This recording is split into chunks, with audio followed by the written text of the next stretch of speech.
గత 5 ఏళ్లలో వైసీపీ హయాంలో అన్ని అవినీతి అక్రమాలే రాజ్యమేలాయని, తాను లంచాలు తీసుకున్నట్లు వైసీపీ సోషల్ మీడియా వేదికగా దుష్ప్రచారం చేస్తున్నారని పులివర్తి సుధారెడ్డి మండిపడ్డారు. చంద్రగిరి టవర్ క్లాక్ నుంచి చంద్రగిరి మాజీ ఎమ్మెల్యే చెవిరెడ్డి భాస్కర్ రెడ్డికి పులివర్తి సుధారెడ్డి ఫోన్ చేశారు. కాల్ లిఫ్ట్ చేయకపోవడంతో ఈ సందర్భంగా ఆమె మీడియాతో మాట్లాడారు.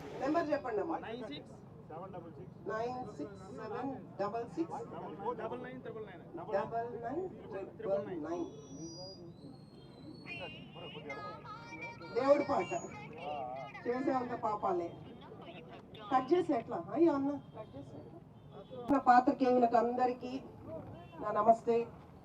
అండ్ ఎన్నో పనులున్నా బిజీగా ఉన్నా రమ్మన్న టైంకి అన్న వాళ్ళందరూ వచ్చారు, కానీ రావాల్సిన వ్యక్తి అయితే రాలేదు అన్న. సూటిగా రాష్ట్రంలో గత 5 సంవత్సరాలు ఆడవాళ్ళని అవమానిస్తూ ఆడవాళ్ళని అడ్డం పెట్టుకుని రాజకీయం చేశారు.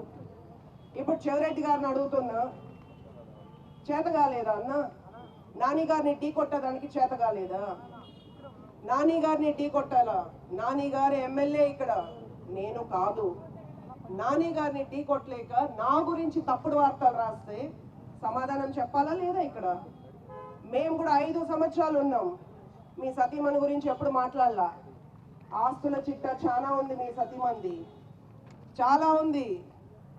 ఇది తక్కువ, ఇది శాంపలే, కానీ అందరికీ డిస్ట్రిబ్యూట్ చేస్తా. నేనే షాప్కి డిస్ట్రిబ్యూట్ చేస్తా. మీకు కూడా ఆ సదవకాశమే నేను ఇచ్చా. రండి. నా పైన నేను లంచం తీసుకున్నానని అభియోగం చేశారు. అది మీ అఫీషియల్ పేజ్లో పెట్టుకున్నారు. పేపర్ రాతలు నేను పట్టించుకోను. సాక్షి రాతలు, తల రాతలు మార్చేటట్టుంటే మీ 2 చోట్ల ఓడిపోయి ఇంట్లో కూర్చోరు.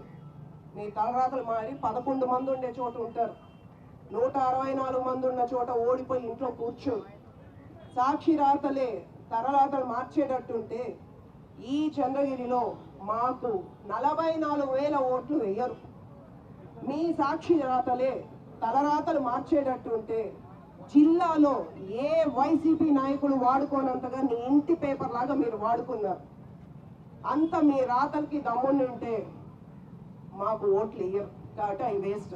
నేను అవి వేస్ట్ కూడా మాట్లాడడం, ఎందుకంటే ఇక్కడ చాలా మంది పత్రికా సోదరులు ఇంక్లూడింగ్ సాక్షి నేను మీ పైన కేసులు పెట్టా వృధా. ఎందుకంటే వాళ్ళు బాగానే ఉంటారు. పాత్రికేయులు పోలీసుల చుట్టూ తిరిగారు లాస్ట్ టైం. ఇప్పుడు కూడా నా సవాల్ ఒకటే, నీ అఫీషియల్ పేజ్లో వైఎస్ఆర్సీపీ పేజ్లో నువ్వు నాకు పోస్టర్ వేసి పెట్టావు. నాని గారి ఫేసు నా పేరు స్పష్టంగా రాసి. ఆ మాటకు వస్తే సాక్షి పేపర్లో కూడా నువ్వు ప్రజాప్రతినిధి అని రాసుకున్నావు. ఎవరు తెలియదు ప్రజాప్రతినిధి.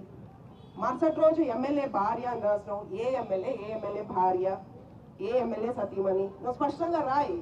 అప్పుడు నేను నీ పేపర్ పైన కేసు వేసే చూసుకుని స్పష్టంగా నువ్వు నా పేరు పెట్టి రాయి.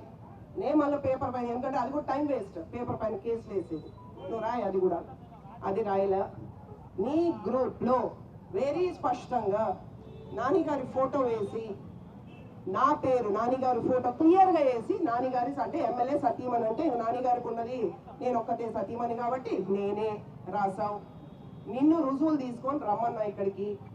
నేను 50,000 రూపాయలు 50 లక్షలు ఒక విలేజ్ అంటే నీ మనిషి మళ్ళా అతను నీ హయాంలో ఇచ్చిన ఈఓ గారు, ఒక పంచాయతీ ఈఓ గారికి నీ స్థానం కంటిన్యూ చేయాలంటే ఎమ్మెల్యే భార్య 50 లక్షలు అడిగారని స్పష్టంగా నువ్వు రుజువులతో నీ అఫీషియల్ పేజ్లో పెట్టుకున్నావు. అన్ని గ్రూప్స్లో నువ్వు సర్క్యులేట్ చేసావు. అందుకు మాత్రమే ఇక్కడికి రమ్మని చెప్పాను. నేను వచ్చి రుజువులు ఇస్తే నేను నీకు సమాధానం చెప్తా. వెనక్కి కూర్చొని రాసుకుంటే వృధా. నేను బాగా చెప్తాను, వినుకోన్నా.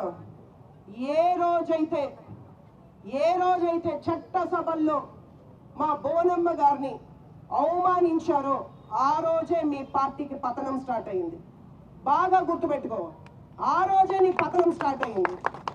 రాష్ట్రం మొత్తం ఆమె కోసం కన్నీళ్లు పెట్టారు, ఒక మహిళని ఇంత అవమానించారని. ఈ రోజు మీ పార్టీ ఓటమికి కారణం అది.